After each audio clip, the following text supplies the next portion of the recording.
Isn't it strange how we as humans sometimes struggle to implement really obvious solutions, even when facing huge problems, even with all our technology? It is quite a paradox. And it makes you think about predictions of the future. Exactly.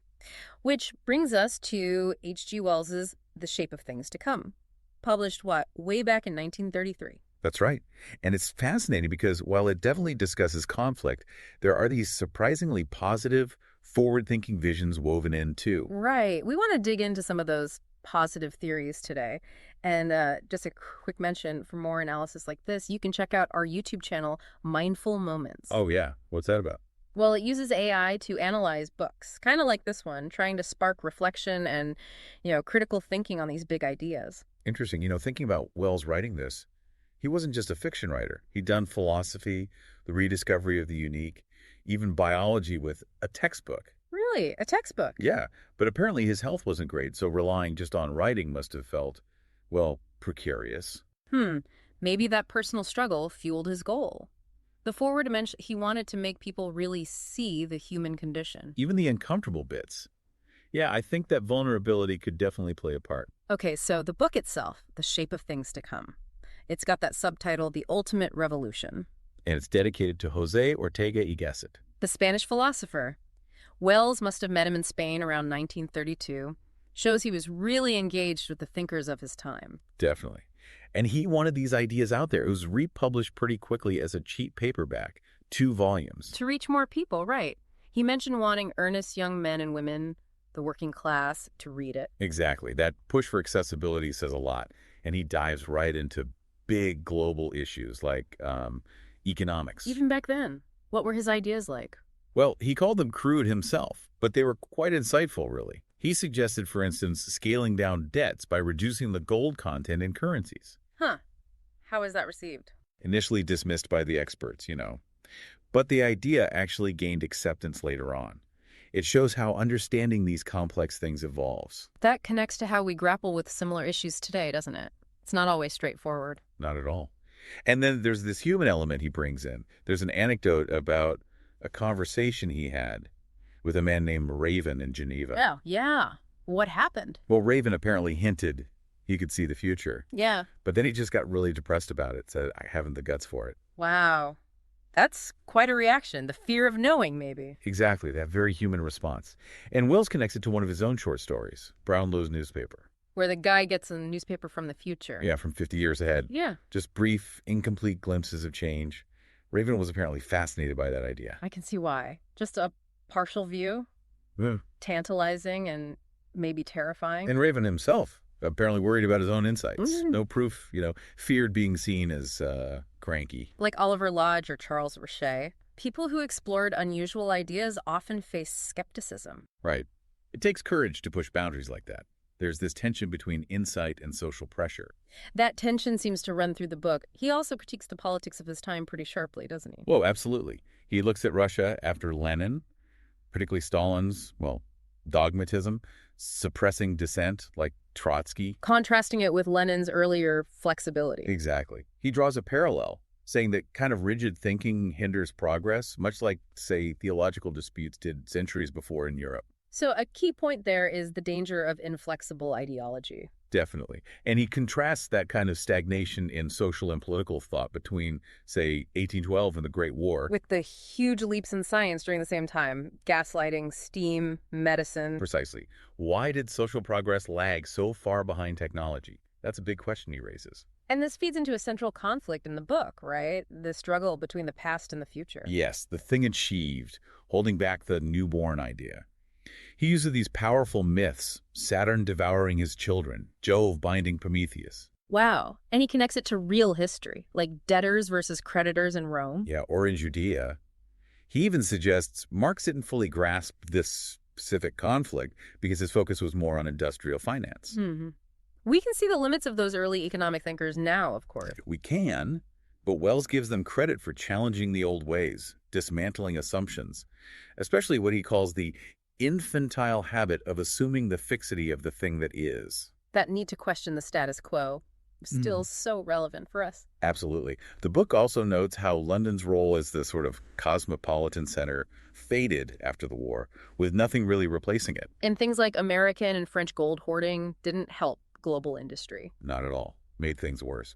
Which leads Wells to argue that the primary job of any world administration should be expanding collective efforts. To stop people being squeezed out of economic life. Exactly.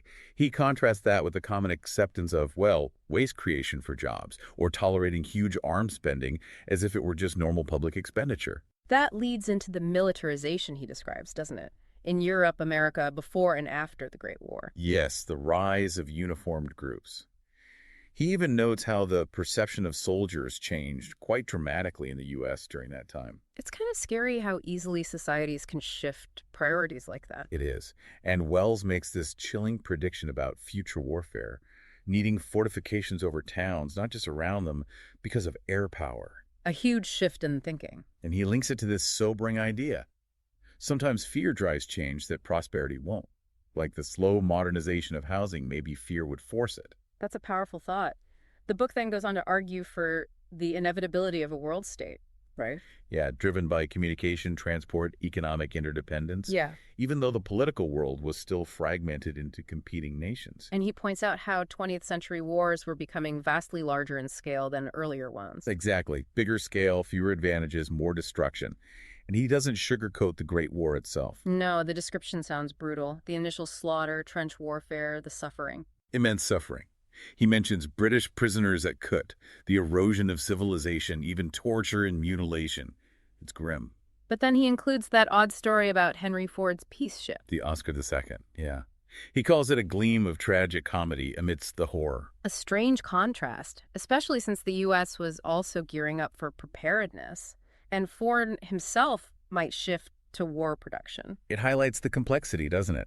And he has this interesting take on wartime leaders, using Woodrow Wilson as an example. How so? Well, how someone may be seen as a tiresome nobody in peacetime gains this almost godlike importance during war. That's quite an observation. And he suggests soldiers weren't necessarily bloodthirsty. Not inherently desiring slaughter, no. More driven by patriotism, perhaps, and maybe a lack of awareness of the bigger picture, the ultimate consequences. Then after the war, the redrawing of Europe. New countries based on old sentiments. Czechoslovakia, Yugoslavia. Mm. But Russia and the U.S. were left out of that first attempt at a world parliament. And the whole issue with Poland needing access to the sea, creating Danzig as a free city. It sounds incredibly complex. It was, setting up future conflicts, really. The book also touches on the power of finance figures before the war, like Kruger and Morgan. Because the financial system was so opaque. Exactly. Hard for anyone to understand. Wells contrasts Kruger's more dubious methods with Morgan's more conventional approach, highlights how vulnerable the system was to fraud back then. Much harder to get away with now, presumably. Presumably. But the monetary chaos after the war had huge social effects. Erosion of trust, people questioning the value of working honestly. Crime went up. He paints a really bleak picture of that post-war time, doesn't he? A graveyard of human aspiration. Yeah, full of fake optimism, desperation, even viciousness and escapism in culture. It sounds like a society really struggling. Deeply. Which sets up his argument for what he calls a struggle for sanity in humanity's thinking. We needed to cast out false ideas, clear the way for world reconstruction. And he thought this would take generations. 3 generations, he suggests. He compares it to the Renaissance, that outbreak of books, discussion, new economic forces straining the old feudal order.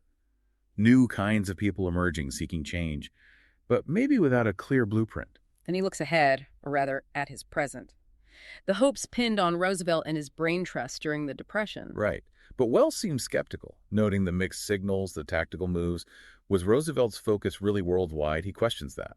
And the World Economic Conference failed. Yeah. Turned into a world economic conflict, he says. Yeah. National self-interest won out over the general good. A huge missed opportunity. And interestingly, he notes even Soviet Russia didn't offer a global plan then, despite the need for planning. Right. Which highlights the widespread disillusionment with existing systems like parliamentary democracy after Versailles. People wanted decisive government. Leading to those tawdry dictatorships in Europe? Exactly. Even the Soviet system, he argues, had this ineradicable democratic taint, a disconnect from Western creative thought. He felt a different kind of revolution was needed. More constructive, less about class war because the old system was basically destroying itself anyway. Precisely. And he slams the old education system, too. For lacking real knowledge, promoting pernicious patriotic twaddle. Yes, and deliberate ideological sterilization, especially in America. No real economic education, major flaws holding society back. He also connects crime rates to economic downturns. Yeah, observes that robbery becomes more common, more active when general prosperity falls, notes the rise in organized crime after the World War. A symptom of that deeper instability. Then he turns back to warfare development. The dreadful logic of it. Military science was initially backward, he says, failing to adapt to the scale of new weapons like submarines, planes, tanks, gas. Though Britain did push ahead with the tank, albeit messily. Right, an example of that messy progress. And he details the horrific effects of poison gas, the different types, the slow suffering they cause, used in conflicts like the Polish bombing of Berlin, he envisions. It's quite chilling. And then there's that bit about kinetogens. Ah, yes, the accidental discovery by Chinese chemists. Ah. Gene-affecting agents. Wells imagines potential for pest control, even eugenics. But the Japanese militarists were horrified by the idea of limited battle fodder. A disturbing glimpse into that mindset, yes. He then describes Japan's actions after its 1931 revolution imitating European imperialism, clashing with China. And a hidden naval war. Secret submarine supplies. It includes that, yeah. Falsified records, clandestine operations. Quite the scenario. He contrasts the British Empire's decline, a sort of relaxation to nothing, with Rome's fall. Right, and mentions missing pages about India, which leads him to ask the big question. Why were the lessons of the Great War lost on everyone? What reasons does he give? A mercenary press, private interests, ingrained tradition, reactionary teachers, economic demoralization, a whole list. He uses German-speaking Europe as an example. Their achievements versus their political inflexibility. Yes, leading to isolation and defeat. And that logic of strike now before they get too strong. He saw that driving conflicts, like Britain in 1914 or his imagined Poland in 1940. Exactly. And he pinpoints an incident in Danzig as the spark for the next war he foresees. Russia's role is described as enigmatical. Yeah, silent mobilization. While France and Italy jump into this new warfare, he even mocks the justifications for Italy attacking Belgrade. Pure manipulation. Yeah. And this new war states constrained. Restrained use of ammunition. Initially, yes, economically tight, but technically advanced, using modern infrastructure. He mentions the strategic success of a permanent death gas, despite its, quote, silliness. A grim kind of success, but he notes a decline in sensitivity. Less record-keeping in the armies of the 40s. Yeah, suggests a sort of sullen fatalism took over, less personal reflection than in the Great War. Then come the signs of exhaustion after 1945. Epidemics. Leading up to the raid of the germs. Immaculated fever pandemic of 1955-56. Devastating. And because records were destroyed to control infection, we know less about that period than earlier ones. A huge gap in the historical record. Massive. He compares this 20th century collapse to Rome's, but much faster because the world is so interconnected. So the new warfare didn't end cleanly. It just fizzled out into chaos and disease. Pretty much. Political fiascos, economic collapse, pestilence taking over. He describes parallel breakdowns in America and Germany. The U.S. federal government shrinking, Germany fragmenting. Yes. And he reflects on the slow descent into poverty for millions. The anxiety, the loss, how different people might perceive disaster. He includes traveler's notes, observations of desolate places like the Ligurian coast. Right. Abandoned estates, infrastructure crumbling, like the decline of Roman vitality. And visits to American universities, Harvard, resembling Tibetan monasteries, guarding knowledge. And that enigmatic hint about the future, an airplane. Yeah, foreshadowing the next phase. Book 3, World Renaissance, the birth of the modern state. Finally, the urge for unity starts to succeed. After all those failures, what methods were proposed for this unity? Various ideas were floating around the Douglas Plan, technocracy, Fisher and Keynes on currency. But the key difference this time, compared to Rome's fall, was the large number of scientists and technical people. They knew things were breaking down and were actively looking for solutions, unlike the artisans and philosophers of Rome. That makes sense. A different kind of intellectual resource available. Exactly. He traces the historical shift from just accepting nature to questioning, analyzing the Hebrew Bible as a record of that growing perplexity. And how society dealt with original thinkers, prophets, eccentrics. Buying them off, ignoring them, persecuting them if they went too far. but thought still moved forward gradually towards saner ideas. He mentions the sheer amount of material from the 17th century onwards makes it hard to get perspective. Right. Too much, too close. But analyses like DeWinn's help shift the approach, trying to convert opponents, not just condemn them, like how fascism incorporated earlier ideas. So the first Basra conference, he imagines. What was the plan? Comprehensive. Political, industrial, monetary schemes, Yeah. but also a huge educational push, propagating the modern state idea, establishing basic English as a common language. Basic English. Interesting. And the world situation around 1975 and his future. The transport control gaining power over transport and trade. The modern state society expanding, focusing education on science, biology, world history. And that trend of people moving back to the land after 1940. Yeah, a reversal.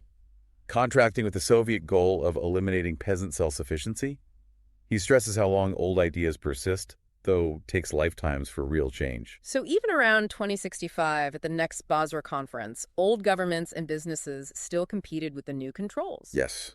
The conference itself was mainly for modern state society members, tightly managed. What about opposition around 1965? The Soviets were most antagonistic, but that was fading due to technicians' influence. Better prospects for integrating America and the Far East, but growing conflict with old ideas of sovereignty and private ownership elsewhere. Then comes the big declaration. The Central Council claims sole sovereignty over the planet. A huge moment. Reactions were mixed cries of usurpation, but also the view that it was just recognizing a revolution that had already happened. Was it premature or timely? Debated, apparently, but it pushed the modern state movement towards insisting more firmly on future order. There wasn't an immediate uprising, more debates within existing governments. And there was force involved, an incident with gassing opponents. Yes, a council commander gassing black shirts and the Pope. Highlights the ruthlessness, maybe an anti-clerical bias too. There were inevitable conflicts and misunderstandings. Including a legend about someone named Essendon being more sympathetic. Right, and a personal drama unfolds around him. His wife, Elizabeth Horthy, ending in a false accusation and Horthy's suicide. Historians later found no real evidence Essendon was guilty. A tragic side story, but the overall intellectual drive continued. Yes, mental continuity between the revolutionaries and later thinkers. Though pockets of resistance remained, like Ireland, depicted as a stronghold of traditional Catholicism. So the world under this air dictatorship, what was it like? Vast engineering projects, population redistribution, new tech, but maybe clumsy architecture, lacking aesthetic grace. Stern. But positive aspects, too. Definitely. Obliterating outdated morals, establishing values like self-control, service, truthfulness. People later grow up in a free world without realizing the past struggle. What were its flaws? The dictatorships. Doing too much, maybe. Reluctance to bring in new blood, couldn't organize its own succession, led to a final, subtle revolution. Subtle how? Power shifted almost unnoticed to the Department of General Psychology, guiding education, law, based on ongoing research. Very different from the old world. He uses an analogy about timing. DeWinn's analogy. Society changing like a chick breaking out of its egg. Timing is crucial. Raven's later notes focused on this future planning. Some sketches remarkably accurate. And then the Declaration of Mezhev. Signifying the end of the world state as a supreme government. Humanity united, the basic struggle for existence over. Now, focus could shift to truth, beauty. Those signs of the old conquest era lingered. Overdone engineering, mistrust of nature. For a while, yes. But the potential of applied biology was huge, unprecedented abundance of life envisioned. What was the Second Council's focus after achieving unity? Initially, consolidating, providing universal employment as industry became super efficient. But then they hit an unexpected problem. Leisure, too much free time. A problem of success. What was the solution? The keying up plan of 2060. Deliberately intensifying life. Weather control, huge environmental projects, aesthetically pleasing, intensely interesting. And education changed fundamentally. Completely. Started as modern state propaganda, establishing a new ideology of progressive world socialism. Later focused on understanding past mental states. They studied past generations, found cycles of restraint and freedom. Yes, and interestingly, suggested periods of great restraint weren't always intensely miserable. Maybe people found refuge elsewhere. Like in sexual preoccupations, he suggests, an escape from overwhelming economic and political stress in the early 20th century. That's his analysis, yeah. contrasting the slow pace of change in Shakespeare's time with the rapid change foreshadowed in the early 20th century before catastrophe hit. And the transport union played a key role in rebuilding. Built on old, big business patterns after the disasters, became a trading monopoly, then the government. Focused on mobility, ample housing. Replacing old housing took a long time, though. Over half a lifetime, yeah. And huge changes in population size and quality. People lived longer, healthier lives. He contrasts early 20th century denial of human adaptability with later biological understanding. Using an analogy of ill-adapted fish for people in Shakespeare's time, short, uncomfortable lives due to hardship. Exactly, compared to modern longevity. He also notes how immature organizers nearly wrecked things early on, but eventually planning and science took hold as they matured. And basic English spread rapidly. After the first Basra conference, became the global medium, evolving later into a more complex language. He analyzes the average person's interests in 1930, driven by basic needs. Survival, a cramping circle of interests. The modern state breaks that by ensuring plenty, managing population, frees up mental energy. For work, competition for distinction, personal growth. Exactly. Life becomes more socialized, humanity like a colonial organism, linked by subtle ties. So how does Raven's manuscript end? Is it a dream? A vision? He leaves it a bit ambiguous. Was it a dream, a vision, a theory? But the core message seems clear. A need for a new faith. Faith in a modernized, socialist, cosmopolitan, creative world state. Something to emerge after the old systems inevitably fail. So despite all the conflict and collapse he describes, the positive vision is one of eventual global unity. Driven by necessity, yes, and by technology. Leading to a society that finally overcomes scarcity, prioritizes collective well-being, and intellectual growth. A future where humanity achieves a more rational, organized existence. It's quite a journey he maps out. It really is. A mix of stark warnings and, ultimately, profound hope. Well, for more deep dives into ideas like these and their relevance now, do check out our podcast and that Mindful Moments YouTube channel we mentioned. Definitely worth exploring further. If this discussion sparked your interest, please subscribe. Share it with others who might find it thought-provoking. Maybe consider getting a copy of The Shape of Things to Come. There's a link in the description. It's a challenging read, but rewarding. Most importantly, though, take some time to think critically about these ideas. Wells's vision, our present, our future. What does it all mean for us? That's the real takeaway, isn't it? Keep thinking.